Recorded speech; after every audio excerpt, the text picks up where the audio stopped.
تو معلوم ہوا کہ گناہ جو ہے وہ انسان کے دل سے ایمان کے نور کو سلب کر لیتا ہے۔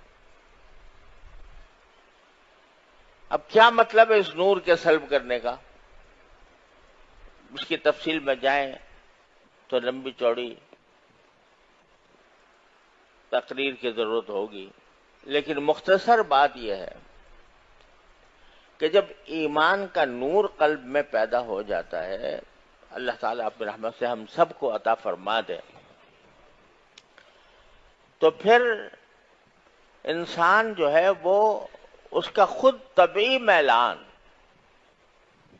وہ طاعات کی طرف ہوتا ہے، عبادات کی طرف ہوتا ہے، اللہ تعالیٰ کے احکام کی تعمیل کی طرف ہوتا ہے، اور گناہوں کی طرف جو رغبت ہے وہ کم ہوتی چلی جاتی ہے۔ جتنا جتنا ایمان کا نور بڑھے گا اتنا ہی گناہوں سے نفرت پیدا ہوتی جا رہی ہے۔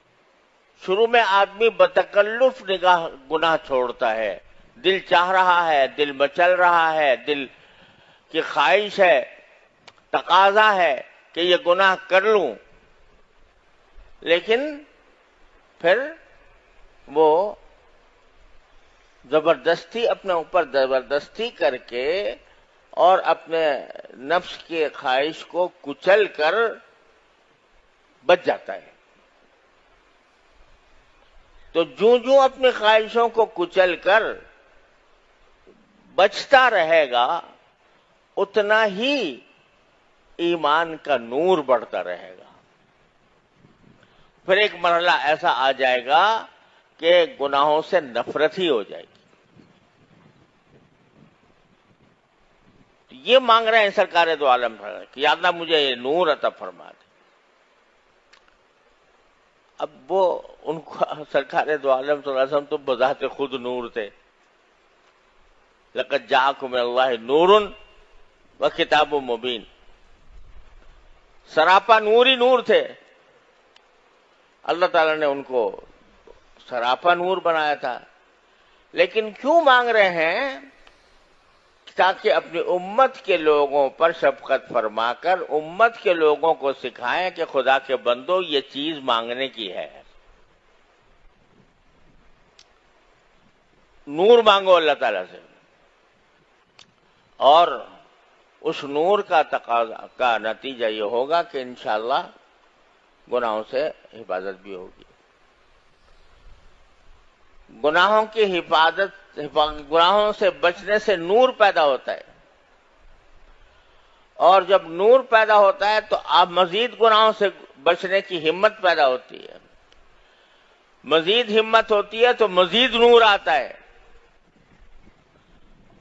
یہ ایک تسلسل ہے جو بندے کو ساری زندگی جس کو حاصل کرنے کی فکر کرنی چاہیے۔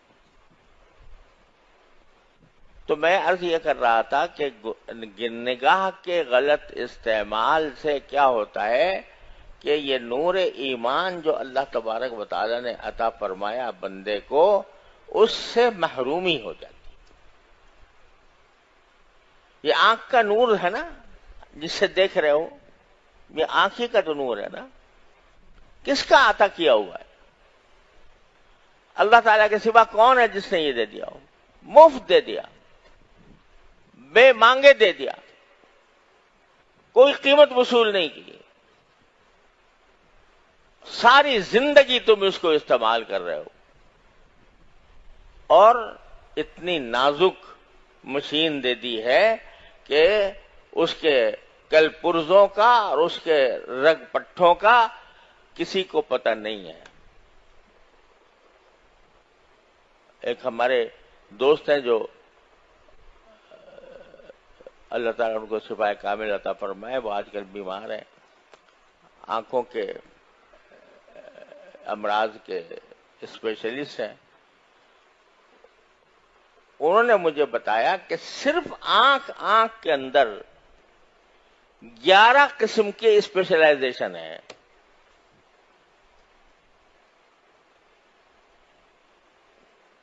اس چھوٹی سی آنکھ کے اندر جو کائنات بنائی ہے اللہ تعالیٰ نے، اس کائنات کے جو اب تک 11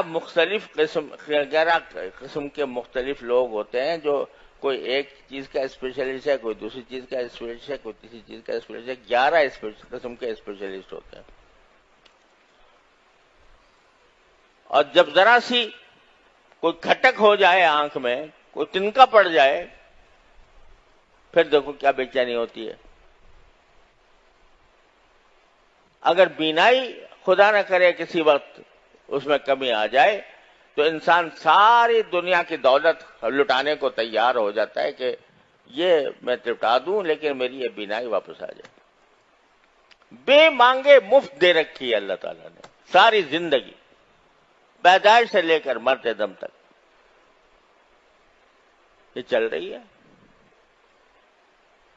تو اس کائنات کو، آنکھ کی اس کائنات کو اگر گناہ سے آلودہ کرو گے، اللہ کی دی ہوئی اس مشین کو اللہ تعالیٰ کی معصیت سے آلودہ کرو گے، تو اس کا چاہے تمہاری بینائی سلب نہ ہو، لیکن جو اس کے اندر اللہ نے نور ایمان رکھا ہے وہ سلب ہوتا جائے گا. جب وہ سلب ہو جاتا ہے تو اللہ بچائے انسان کی مت الٹ جاتی ہے. وہ برے کو اچھا اور اچھے کو برا سمجھنے لگتا ہے.